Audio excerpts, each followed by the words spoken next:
자, 오늘 함께 나눌 말씀의 제목은요, 빛이 멈춘 그 길에서입니다. 아주 오래전에 제가 살아있기 위해서 부교역자로 섬겼을 때 일입니다. 고구마 전도법으로 유명한 김기동 목사님을 초청해서 부흥 전도 집회를 가졌던 일이 말씀을 준비하다가 생각이 났습니다. 그의 간증 이야기예요. 그가 집사 때 일입니다. 아내를 따라서 교회를 다녔어요. 그런데 이상하게 주일만 되면 골프 모임이 생기는 거예요. 그래서 이 골프 모임이 중요해서 주일 예배를 빠지면서 골프 모임에 참석합니다. 이게 종종 있었어요. 왜? 교회를 다녔지만 아직 예수님이 자신의 구주라는 사실이 가슴에 와닿지 않았기 때문에 이러한 행동을 하는 거예요. 그런데 아주 큰 교통사고가 난 그날입니다. 그날도 주일 예배를 빼먹고 친구들을 만나기 위해서 골프 가방을 탁 메고 룰룰 하면서 차에 타서 고속도로를 탁 지나갑니다.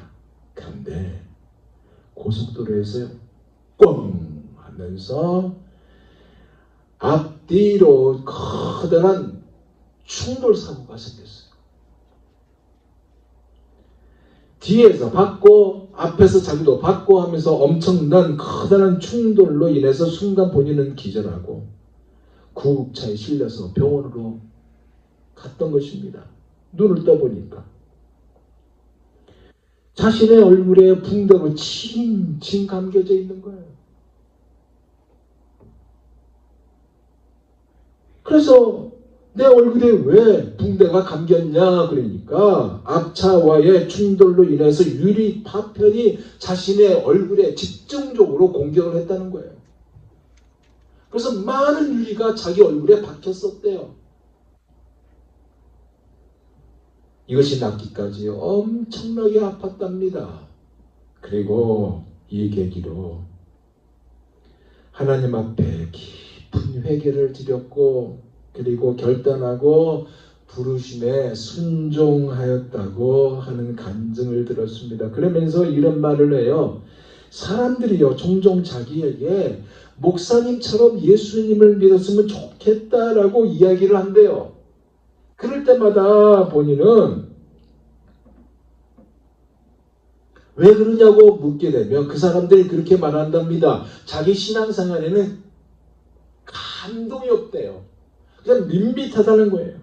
신앙생활에 큰 감동이 없으니까 목사님처럼 이런 사건을 통해서 예수님 믿었으면 좋겠다고 이야기를 하는데 그럴 때마다 그가 이렇게 이야기한답니다. 이거 없이 예수 잘 믿는 것이 더 값지다고 말해준대요. 왜냐하면 하나님께 얻어맞으면 너무나도 아프기 때문에 이거 없이 예수 믿는 것이 좋다라고 얘기해 준답니다. 여러분 주님을 만나는 형에는 두 가지 형이 있어요.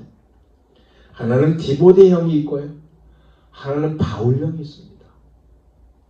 디모데 형은요 모태신앙이거나 아주 어릴 때부터 교회를 다닌 사람들이 부모님의 신앙에 영향을 받으면서 자연스럽게 예수님을 믿게 되는 경우를 말하는 것입니다. 반면에 바울 형은요 성인이 돼서 어떤 계기, 그러니까 어떤 사람을 통해서 예수를 믿게 되는데 그 사람을 통해서 믿게 된 경우가 어떤 사건입니다. 김기동 목사님처럼 교통사고를 당했다든지 아니면 죽을 병에 걸렸다든지 아니면 사업 실패 등등으로 어려움을 당했다든지 아니면 자식의 문제 때문에 어려움을 당했든지 등등 어떤 사건을 통해서 예수님을 만나게 되는 그래서 믿게 된 형이 바로 바울 형입니다. 오늘 본문이요 이 두 번째에 해당되는 이야기를 하고 있어요. 등장인물은 예수님과 사울이에요. 사울이요 다메섹 도상에서 극적으로 예수님을 만난 내용이 오늘 본문입니다. 핵심은 뭐냐? 그토록 교회를 박해했던 이 사울인데 이 사울에게 예수님이 친히 찾아오셨다는 것입니다. 이것이 핵심이에요. 여러분 이것은 우리에게도 마찬가지 아닙니까? 우리가 이전에 어떻게 살았든지 내가 하나님을 찾은 것이 아니라 하나님께서 나를 찾아오셨다는 것입니다. 그리고 우리를 변화시키시고 우리를 구원해 주셨다는 사실이에요. 아멘입니까? 그가요, 그토록 교회를 잔멸하던 사람이었습니다. 잔멸했다는 것은요, 심할 정도로 폭력을 동원했다는 얘기예요. 두드러 팼다는 얘기입니다. 그런 사울인데 주님은 참아 주시고 친히 찾아와 주셨을 뿐만 아니라 변화시켜 주시고 구원해 주신 그 현장이 오늘 본문이에요. 그 현장으로 우리 한번 들어가기를 원합니다. 그 현장을 통해서 우리 하나님께서 우리에게 큰 은혜를 주시리라고 생각합니다. 오늘 본문은 우리에게 몇 가지를 이렇게 안내하고 있어요. 그 첫째가 뭐냐? 사울의 이전 모습이에요. 오늘 본문 1절에서 2절에 보면 이전의 모습을 이야기하고 있습니다. 다시 제가 읽어봅니다. 사울이 주의 제자들에 대하여 여전히 위협과 살기가 등등하여 대제사장에게 가서 다메섹 여러 회당에 가져갈 공문을 청하니 이는 만일 그 도를 따르는 사람을 만나면 남녀를 막론하고 결박하여 예루살렘으로 잡아오려 함이라. 자, 보세요. 아주 생생한 사울의 내면 상태가 나오죠. 그것이 뭐예요? 여전히 뭐예요? 이미 스데반 집사의 순교 현장에 있었던 그 마음을 가지고 있는 거예요. 여전히 교회를 핍박하는 앞잡이로 활동했던 여전히 이것이 시간이 지났는데도 변하지 않고 더 강한 적대심과 결심으로 주의 제자들을 핍박하였다. 그 얘기입니다. 그것도 위협과 살기가 등등하여 뭐예요? 실제로 죽이고자 하는 그 살벌한 증오심으로 가득했다는 것이고 숨을 들이쉴 때마다 예수 믿는 사람 내가 잡아야지 하는 위협과 살기로 가득하였다. 그 얘기입니다. 숨쉬는 공기처럼 그 공기마다 그러한 마음이 가득했어요. 증오로 가득했어요. 근데 그가 그렇게 하는 것은 그의 생각이 뭐냐? 이것이 바로 하나님을 기쁘게 하는 일이라고 생각했던 것입니다. 그럴 수밖에 없었던 근거가요. 그가 자라는 배경이 그거를 만들었어요. 그러니 엄격한 바리새파 유대주의의 배경에서 자랐습니다. 그러다 보니 뭐예요? 율법으로도 흠이 없었던 것이고 히브리 중에 히브리인이었어요. 나면서부터 할례 받고 율법을 그대로 지킨 집안의 사람이었다. 그 얘기입니다. 다소에서 태어났어요. 그 얘기 뭐냐? 헬라의 문화와 철학에 익숙한 엘리트 중에 엘리트였다. 그 얘기입니다. 히브리어는 모국어로 삼았다. 이 얘기 뭔지 아세요? 마치 우리 자녀들이 이 미국에서 태어났는데 한국어도 잘하고 한국 문화도 잘하는 아주 능통하다. 그 얘기입니다. 태어나면서 로마 시민권자예요. 뭐예요? 금수저였다. 그 얘기입니다. 금수저였어요. 남들은 가지고 싶어도 갖지 못하는 그런 자인데 얘는 태어날 때부터 이 사울은 태어날 때부터 금수저였어요. 그뿐만 아니라 당대 유대교의 석학으로 존경받던 힐레 학파가 있거든요. 그 힐레 학파의 우두머리는 랍비 가말리아의 문화에서 수학했습니다. 그 얘기 뭐냐? 지성인으로의 자격을 완벽하게 갖춘 최고의 엘리트가 바로 사울이었다. 그 얘기입니다. 그러다 보니 얼마나 당당하겠어요. 얼마나 자신만만하겠어요. 자신이 옳다고 하는 이것은 바로 하나님의 기뻐하신 일이라고 생각했던 것이고 이것에 목숨을 걸 정도로 행동을 보였던 것은 지극히 당연한 모습이었던 것입니다. 그것이 바로 뭐예요? 스데반 사건이었고요.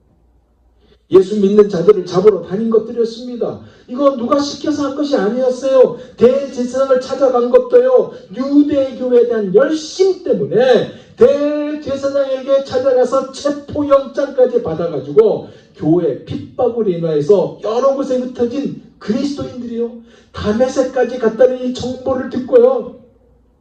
예루살렘부터 이 예루살렘에서부터 무려 200마일이나 떨어져 있는 곳이 바로 다메섹, 다마스쿠스군요. 그곳까지 이 사울이 찾아갔던 것입니다. 왜냐? 옳지 못한 길을 걷고 있는 그들을 하나님의 이름으로 처단하고, 저 예수 믿는 사람들은 이단들이니까 내가 바꿔주겠다라는 자신만만함이 그에게 있었기 때문에 이러한 행동을 했던 것입니다. 그렇기 때문에 스데반의 죽음도 마땅히 여겼던 거예요. 각 집에 들어가 남녀를 끌어다가 폭력을 쌓아가면서 옥에 넘겼던 것도 다 이런 배경이 있었던 겁니다. 이 사실에 대해서 그가 사도행전 26장 11절에 보면요, 아그리빠 왕의 앞에서 이런 간증을 합니다. 솔직하게 자기가 이런 자였다라고 얘기해요. 들어보세요. 또 모든 회당에서 또 여러 번 형벌하여 강제로 모독하는 말을 하게 하고, 그들에 대하여 심히 격분하여 외국 성에까지 가서 박해하였고, 그런데 이런 그를요, 예수님께서 찾아오셨다는 것입니다. 두 번째로 찾아오신 예수님이에요. 3절에서 4절을 제가 다시 읽습니다. 사울이 길을 가다가 다메섹에 가까이 이르더니 호련히 하늘로부터 빛이 그를 둘러 비추는지라. 땅에 엎드려져 들으며 소리가 있어 이르시되 사울아 사울아 내가 어찌하여 나를 박해하느냐 하시거늘. 자, 스스로 옳다고 여기면서 확신하면서 교회를 핍박했던 사울입니다. 그런데 이것으로 인해서 그가 멈췄어요. 주님이 그를 멈추게 하였습니다. 그리고 주님이 빛 가운데 찾아오셨어요. 박해하던 그 예수님을 그가 만난 것입니다. 주님의 목소리를 듣는 순간 그들을 거꾸로줘요. 이 사실에 대해서 그가 훗날 믿음의 아들 디모데에게 쓴 편지에서 이 사실을 고백하죠. 디모데전서 1장 13절에서 15절인데 들어보세요. 이렇게 고백합니다. 내가 전에는 해방자요, 박해자요, 폭행자였다. 그러나 그런 행동은 내가 믿지 않을 때에 알지 못하고 한 것이므로 하나님께서 나에게 자비를 베풀어 주셨다. 우리 주님께서 나에게 은혜를 넘치게 부어주셔서 그리스도 예수 안에서 얻는 믿음과 사랑을 누리게 하셨다. 그리스도 예수께서 죄인을 구원하시려고 세상에 오셨다고 하는 이 말씀은 믿음직하고 모든 사람이 받아들일 만한 말씀이다. 나는 죄인의 우두머리였다. 죄인 중에 내가 괴순이라고 생각하며 살았던 그의 과거가 이렇게 율법에 비추어도 흠이 없을 정도로 살았었고, 이 정도면 예수 믿는 너희들보다 내가 훨씬 나아 하면서 자부심으로 똘똘 뭉쳤던 사울인데, 예수 그리스도의 빛이 머무는 그 순간, 빛 앞에 서는 순간, 아니 빛이 멈춘 그 길에서요, 죄인 중에 내가 괴수다라는 이 사실을 알게 되었다는 것입니다.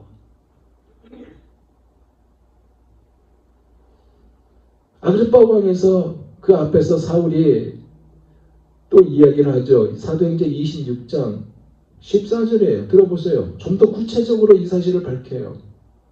우리가 다 땅에 엎드리지매 내가 소리를 들으니 히브리 말로 이르되 사울아 사울아 내가 어찌하여 나를 박해하느냐. 가시채를 뒷받질하기가 내게 고생이라. 가시가 돋는 채찍으로 발길을 차면 너만 아플 뿐이다, 그 얘기거든요. 가시채가 뭐예요? 소나 말에게 그 몰 때 사용하는 그 뾰족한 막대기가 바로 가시채입니다. 짐승이 제대로 안 가니까 주인이요 그 가시채로 때려요. 그러니까 동물이 화가 나잖아요. 그 화가 나는데 화가 나니까 뒷발질밖에 하지 못하잖아요. 그 뒷발질로 발로 딱 차니까 가시채 계속 찔리는 겁니다. 이 얘기예요. 뭐냐?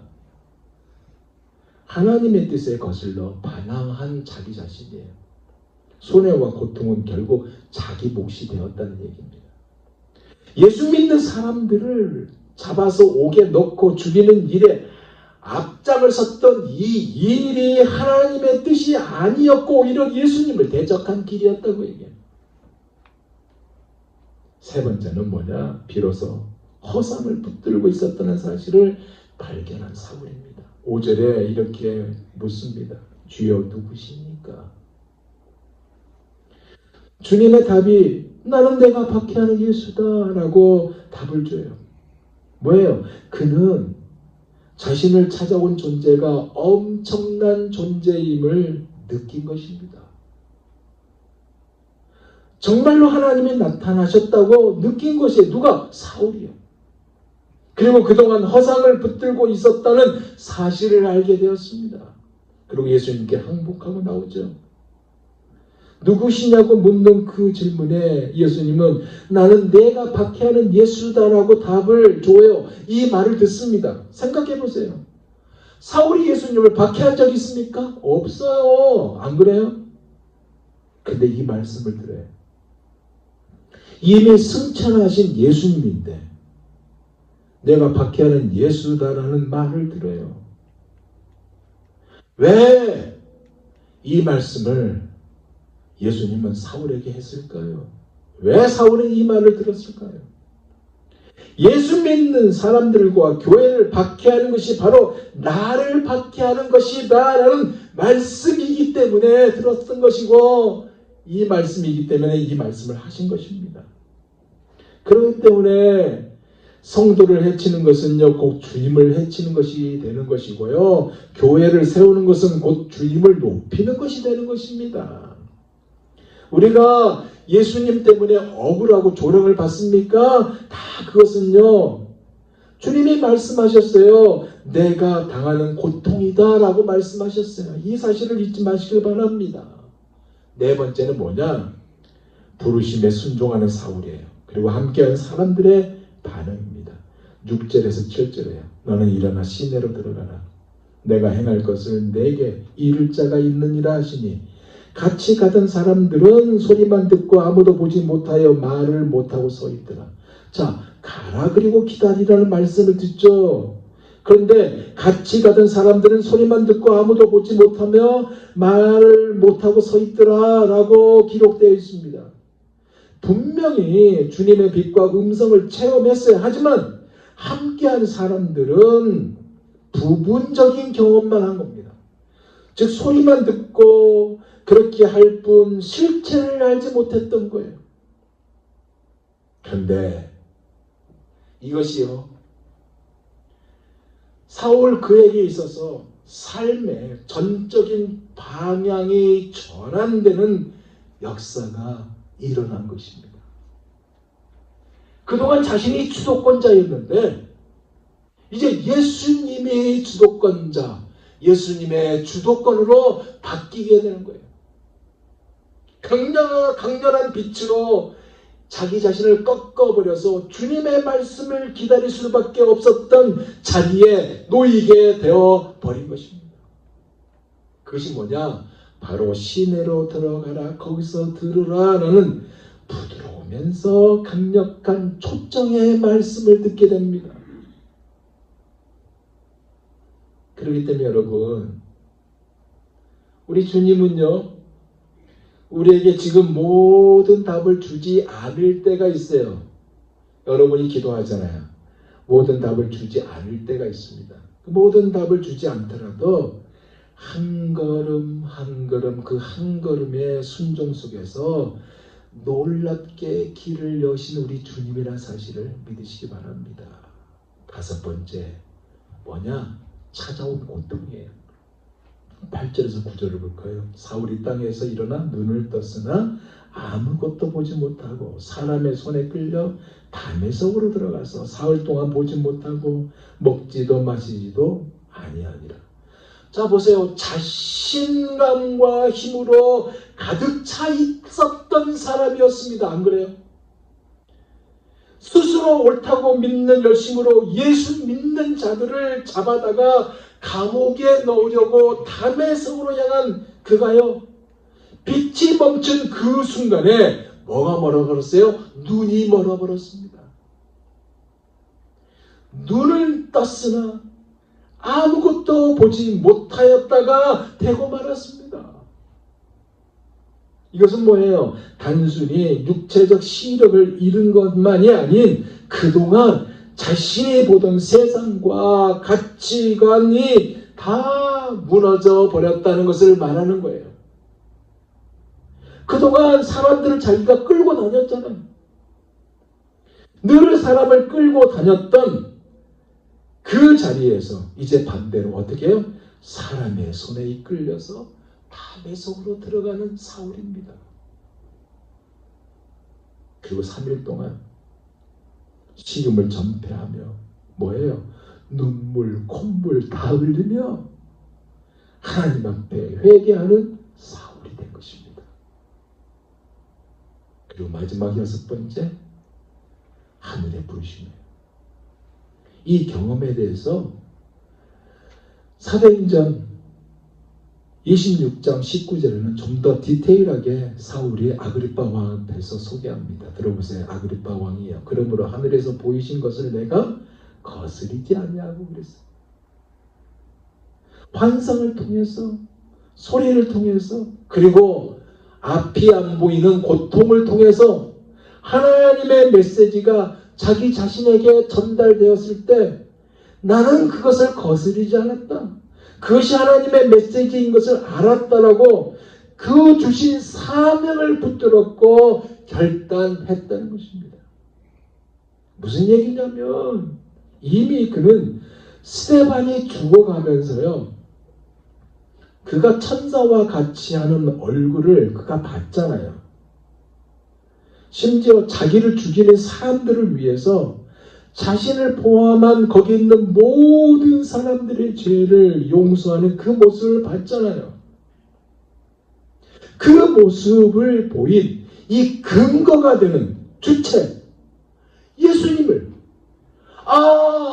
이게 진짜구나. 그 예수님을 만난 거잖아요. 그리고 스데반이 말한 그분, 그분이 바로 예수님, 바로 이분이구나 하는 것을 이야기하고 있는 거예요. 그래서 하늘의 부르심에 순종하는 자신이 되었다고 고백을 하고 있습니다. 이것이 오늘 우리가 읽은 사도행전 9장 1절에서 9절의 말씀의 내용이요. 줄거리입니다. 이제 말씀을 마무리할게요. 이제 말씀을 마무리하면서 그러면 오늘 우리가 읽은 그리고 나는 이 오늘 본문이요. 우리에게 전하고자 하는 것이 과연 무엇일까요? 사울이 이렇게 회심했다. 그것만을 알리는 것이 오늘 본문일까요? 저는 말씀을 묵상하면서 그것이 아니라는 생각을 가졌습니다. 빛이 멈춘 그 길에서 빛을 멈춘 그 길은 결국 그에게 있어서요. 주권적으로 그를 찾아오신 예수님을 만난 길이었고요. 예수님을 대적하는 길, 박해의 분노로 가득 찬 그를 직접 찾아오신 그 길이었습니다. 안 그래요? 맞아요. 그 빛 앞에서 그가 땅에 엎드려졌던 그 길이었고 그의 의지와 자랑과 계획이 멈추게 하였던 그 길이었으며 들은 첫 질문이 뭐예요? 사울아 사울아 왜 내가 너를 박해하느냐? 이 질문에 주여 누구십니까? 라고 물은 이 질문으로 시작된 은혜의 그리고 구원의 길이었던 것은 사실입니다. 맞아요. 그리고 앞이 안 보여서 사람들의 손에 이끌려 다메섹으로 들어갔던 도덕적으로 흠잡을 데가 없었던 이 바리새인이 하나님과 대적하고 있었던 그 길에서 이제는 결코 이전으로 돌아갈 수 없는 그 길을 얻었던 것이고 이전의 삶과 가치관 그리고 목적을 완전히 버린 자가 되었던 그 길이잖아요. 안 그래요? 마치 고린도후서 5장 17절 말씀처럼 그런즉 누구든지 그리스도 안에 있으면 새로운 피조물이라. 이전 것은 지나갔으니 보라 새 것이 되었도다. 방향 전환이 된 길에 대한 얘기입니다. 그런데 놀라운 사실은 제가 말씀을 묵상하면서 오늘 이 본문이 이렇게 단순히 한 사람의 극적인 회심 기록만을 위한 이 말씀이냐 그 얘기예요. 그것이 아니라는 얘기입니다. 뭐예요?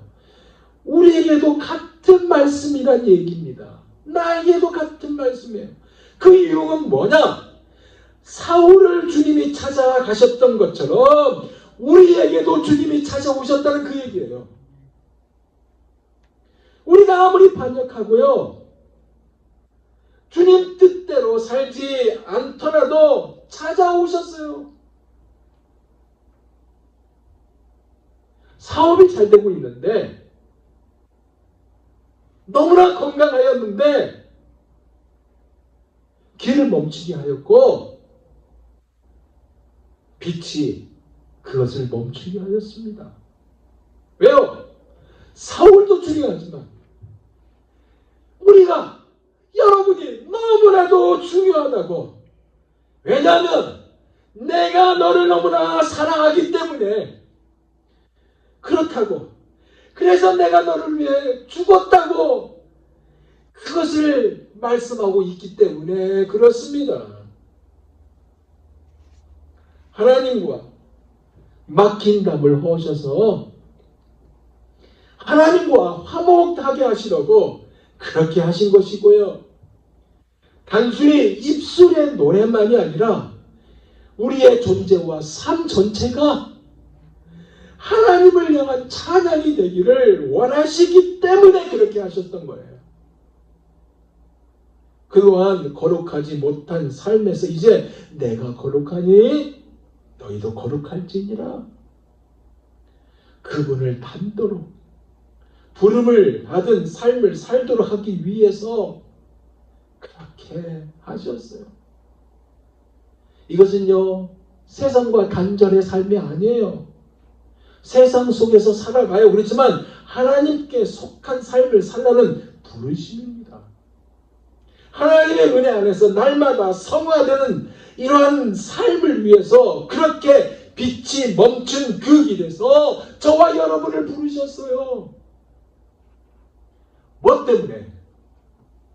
베드로전서 2장 9절에서 10절을 위해서 그러나 너희는 택하신 족속이요 왕같은 제사장들이요 거룩한 나라요 그의 소유가 된 백성이니 이는 너희를 어두운 데서 불러내어 그의 기이한 빛에 들어가게 하신 이의 아름다운 덕을 선포하게 하려 하심이라.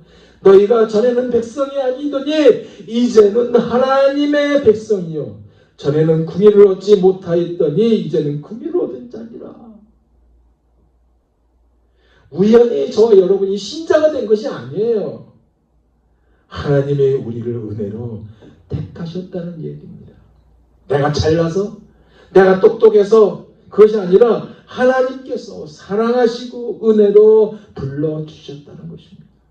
그래서 영적 권세와 중보적 사명을 동시에 가진 사람으로서요, 가정에서나 직장에서나 사회 속에서나 하나님을 드러내기를 원하시는 하나님의 사람으로, 그리고 예배자로 살고요, 중보자로서 기도하고요, 죄와 세상의 어둠에 맞서서 왕적인 권세로 하나님의 나라를 확장하는 사명을 받은 우리라는 얘기입니다. 여러분이라는 얘기예요.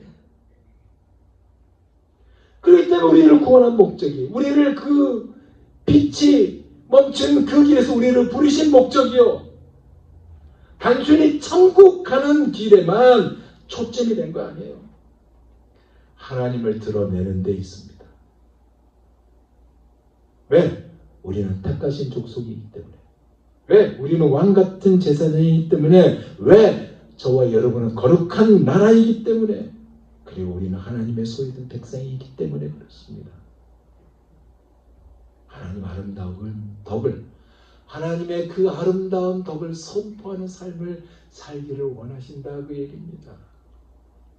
이 정체성을 붙들고요, 이 아이덴티티를 붙들고요, 가정에서나 직장에서나 일터에서나 교회에서나 하나님의 하나님됨을 드러내는 삶을 살아가는 저와 여러분이 되기를 원합니다. 그리고 우리의 삶에서 이 빛이 멈춘 그 길로 인도하신 우리 주님께 감사하며 살아가는 이번 한 주간이 다 되시기를 예수 그리스도 이름으로 축원드립니다. 기도하겠습니다.